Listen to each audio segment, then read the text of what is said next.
लालची शेर की कहानी। एक घने जंगल में एक शेर रहता था। वह जंगल का राजा था और सभी जानवर उससे डरते थे। शेर बहुत शक्तिशाली था, लेकिन साथ ही बहुत लालची भी था। वह हमेशा और अधिक चाहता था। एक दिन शेर शिकार पर निकला। उसे एक हिरण मिला और उसने उसे पकड़कर खा लिया। लेकिन शेर का पेट भरने का नाम नहीं ले रहा था। वह और अधिक शिकार करना चाहता था। उसने एक खरगोश, एक बकरी और एक भेड़ को भी पकड़कर खा लिया।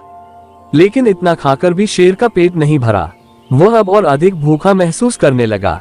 उसने जंगल के सभी जानवरों को इकट्ठा किया और कहा, मैं बहुत भूखा हूँ। तुम सब में से कोई मुझे कुछ खाने के लिए देगा, नहीं तो मैं तुम सबको मारकर खा जाऊंगा। सभी जानवर डर गए। वे नहीं जानते थे कि शेर क्या करेगा। लेकिन एक चालाक लोमड़ी ने सोचा कि उसे कुछ करना होगा। उसने शेर से कहा, महाराज, जंगल में अब कोई शिकार नहीं बचा है, लेकिन मैं आपको एक रास्ता बता सकती हूँ जिससे आप हमेशा के लिए भरपेट खा सकें। शेर ने लोमड़ी से पूछा, कौन सा रास्ता?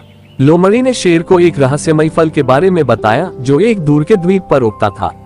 यह फल इतना स्वादिष्ट था कि इसे खाने वाला हमेशा के लिए भूखा नहीं रहता। लोमड़ी, मुझे वह फल चाहिए। शेर ने कहा, आइए वनराज, मैं आपको लिए चलती हूँ।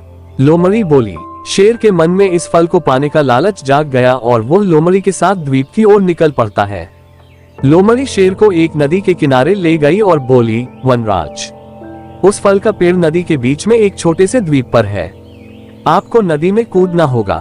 शेर नदी में कूद गया, लेकिन नदी बहुत गहरी थी और उसमें तेज बहाव था।